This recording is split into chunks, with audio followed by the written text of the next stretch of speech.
ആദ്യം തോന്നിയത് ഒന്നങ്ങ് വീക്കാനാ. അത് കഴിഞ്ഞപ്പോ അതിശയായിരുന്നു.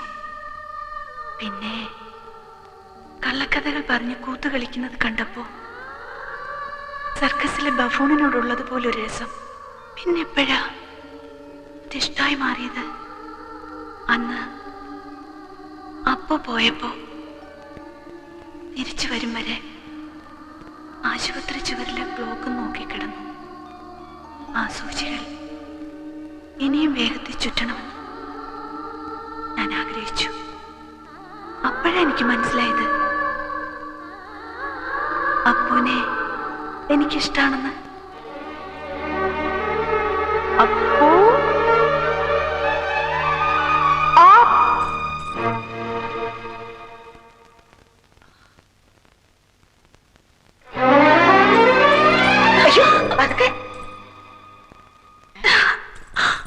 എന്തു പറ്റി പെണ്ണിന്?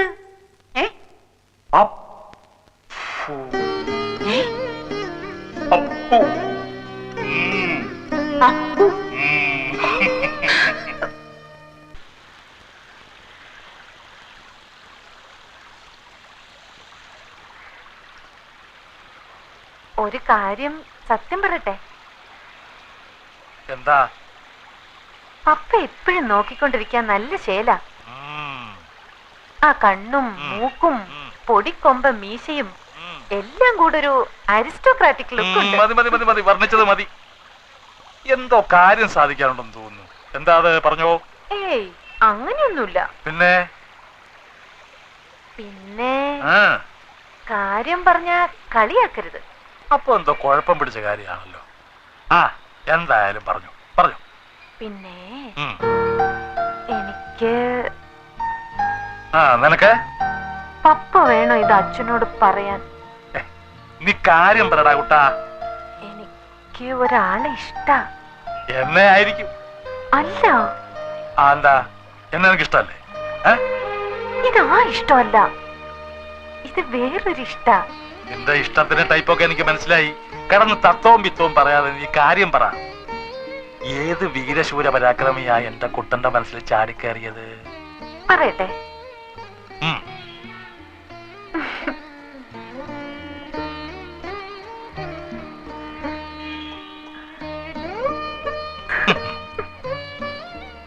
നിനക്കിഷ്ടപ്പെട്ടവൻ ഏത് മരക്കോന്തനായാലും ശരി, പപ്പായ്ക്ക് സമ്മതം. റെഡി? ആരാ പറ. അപ്പു.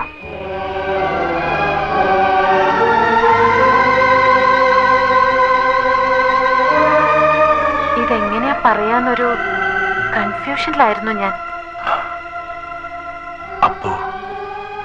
അപ്പൂനിഷ്ടാണോ നിന്നെ? ചന്ദ്രയ്ക്ക് സുഖായിട്ട് പപ്പയുടെ മനസ്സൊന്ന് തണുത്തിട്ട് വേണം പറയാനെന്ന് വിചാരിച്ചിരിക്കുകയായിരുന്നു.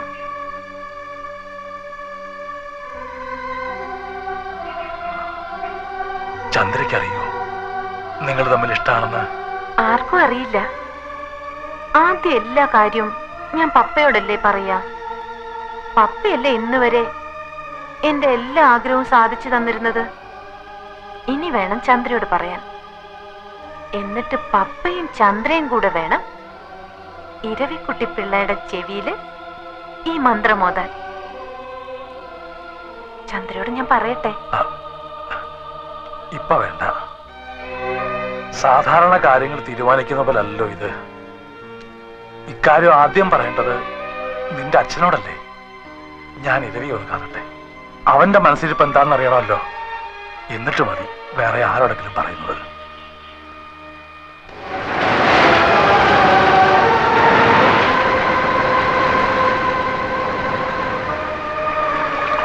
ഒരു മകൾക്ക് വേണ്ടി വഴിമാറിക്കൊടുക്കാൻ മറ്റൊരു മകളോട് പറയുക, അങ്ങനെ താനിതിന് കരുതാവും.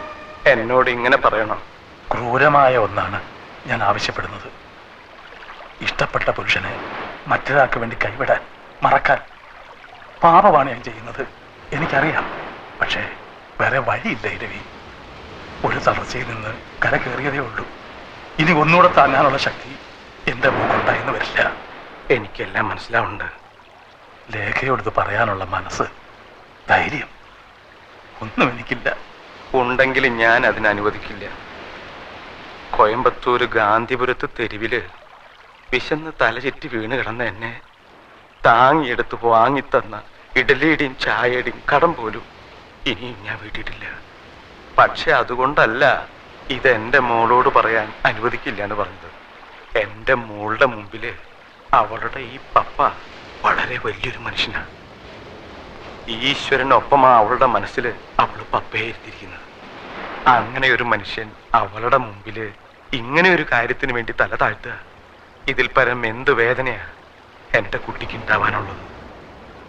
എല്ലാം എന്നെ ഏൽപ്പിച്ചിട്ട് ചന്ദ്രകുഞ്ഞിന്റെ വിവാഹം തീരുമാനിച്ചോളൂ. ഇരവി, തന്നെ ഞാനൊന്ന് തൊഴുതോട്ടെ.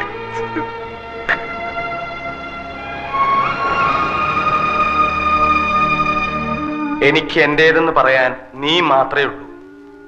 ഒരു കളിവാക്ക് പോലും പറഞ്ഞ് നിന്നെ ഞാൻ ഇതുവരെ നോവിച്ചിട്ടില്ല. പക്ഷേ ഇപ്പൊ എനിക്കിത് പറഞ്ഞേ തീരൂ. മോളെല്ലാം മറക്കണം. എല്ലാം ഞാൻ അവരോട് കൈ നീട്ടി വാങ്ങിയിട്ടേ ഉള്ളൂ. ഒന്നും തിരിച്ചു കൊടുക്കാൻ സാധിച്ചിട്ടില്ല. നിനക്കെങ്കിലും അതിന് കഴിയണം. എന്റെ മോള് നന്ദികേട് കാണിക്കില്ല എന്ന് ഞാൻ വാക്ക് കൊടുത്തു. അത് പാലിക്കണം.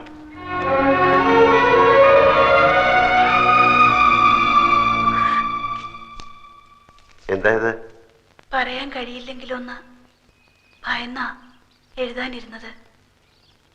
കുറെ എഴുതി ചുരുട്ടിക്കൂട്ടി കീറിക്കളഞ്ഞു.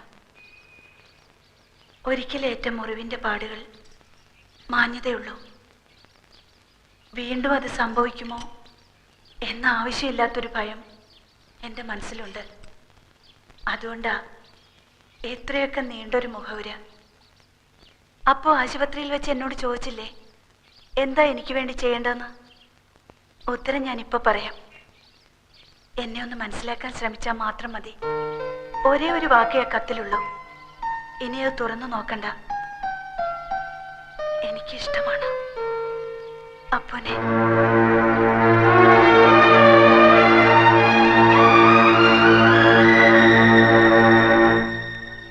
ആ, അപ്പു എപ്പോഴാ വന്നേ?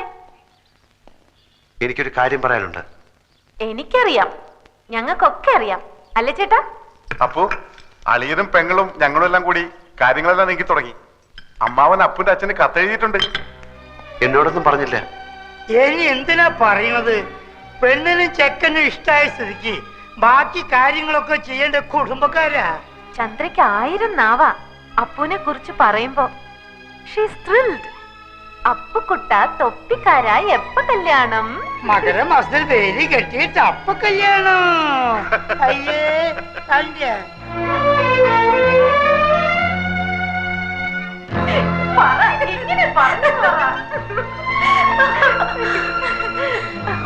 പറയാ.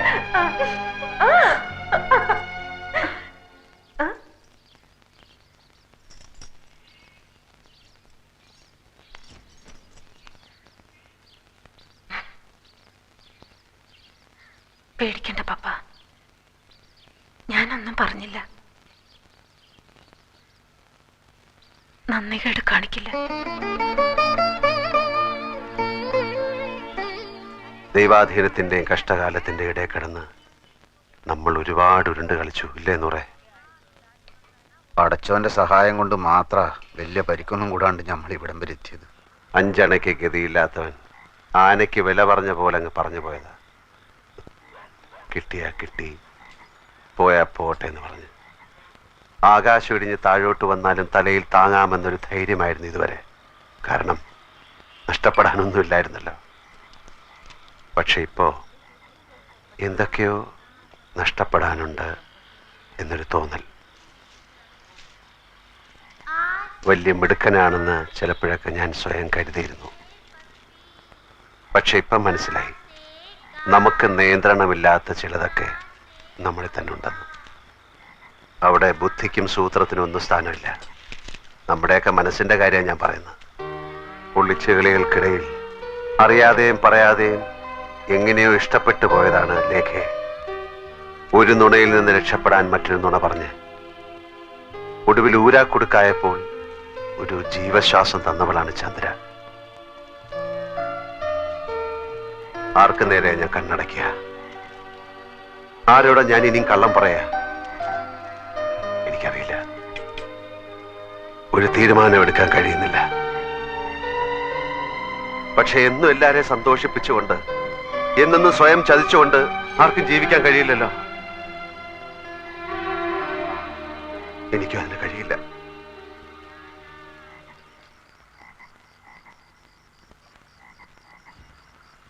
പപ്പ, ഞാൻ പോവാ. എങ്ങോട്ട്? ഇംഗ്ലണ്ടിലേക്ക്. ഇനി 6 മാസം കൂടെ കഴിഞ്ഞാൽ അടുത്ത കോഴ്സ് തുടങ്ങും. നേരത്തെ പോയാൽ ആ നാടും അവിടുത്തെ സമ്പ്രദായമൊക്കെ ആയിട്ട് ഒന്ന് പഴകാനും പറ്റുമല്ലോ.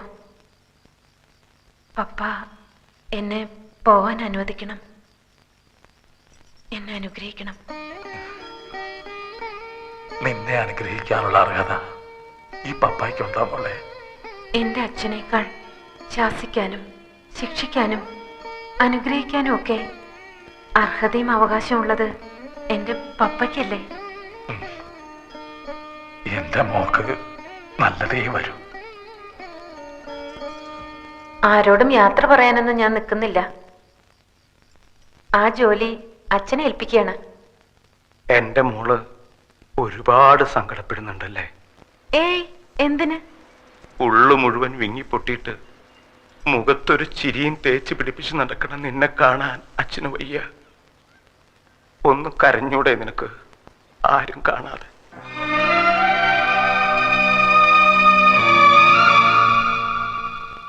അപ്പൂന്റെ അച്ഛനുമായി അനിയമുന്ന് സംസാരിച്ചു. നിശ്ചയം നടത്തിക്കൊള്ളാനാ പറഞ്ഞത്. പെങ്ങളും അളിയനും ബന്ധുക്കളായിട്ട് ഇവിടെ ഉണ്ടല്ലോ. വിവാഹം മാത്രം നാട്ടിൽ വെച്ച് മതി എന്ന് പറഞ്ഞു. മറ്റന്നാൾ കാലത്ത് 9 മണിക്കാണ് സമയം കുറിച്ച് തന്നിരിക്കുന്നത്. ഇതാ എനിക്കിഷ്ടായത്. ചന്ദ്രയ്ക്ക് നന്നായി ചേരും. ഇതാ കുറെ കൂടി നല്ലത്. ചന്ദ്ര ഏത് സാരി കൊടുക്കുന്നേ? ഞാനല്ല അതൊന്നും തീരുമാനിക്കുന്നത്, ലേഖയാണ്. അവള് തീരുമാനിക്കണം ഞാൻ എന്തണിയണം, എന്ത് ഉടുക്കണമെന്ന്. അവളോട് ചോദിക്കട്ടെ. ഇവളെവിടെ?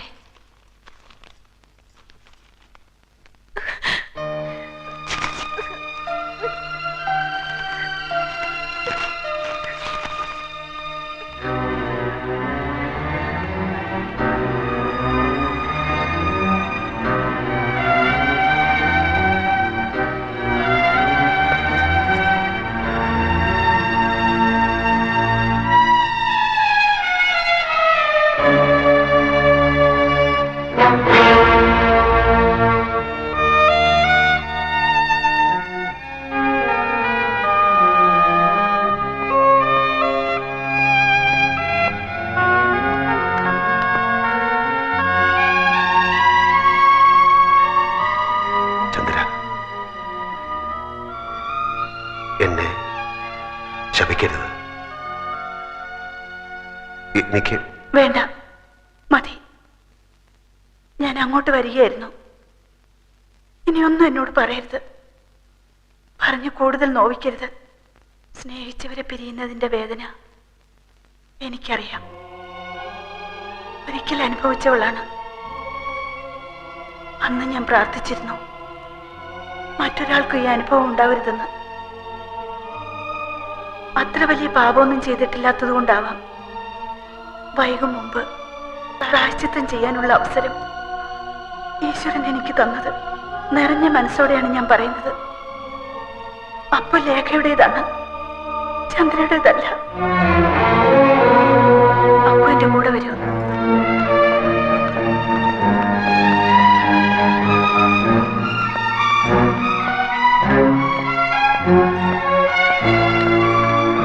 ലേഖ എവിടെ? അവള് പോയി. എവിടേക്ക്? അതൊന്നും എന്നോട് ചോദിക്കരുത്, ഞാൻ പറയില്ല. യാത്ര ചോദിക്കാനുള്ള ധൈര്യം ഇല്ലാതിരുന്നുകൊണ്ട് എല്ലാവർക്കും ഇങ്ങനെ ഓരോ കുറിപ്പ് എന്നെ ഏൽപ്പിച്ചിട്ട് അവള് പോയി.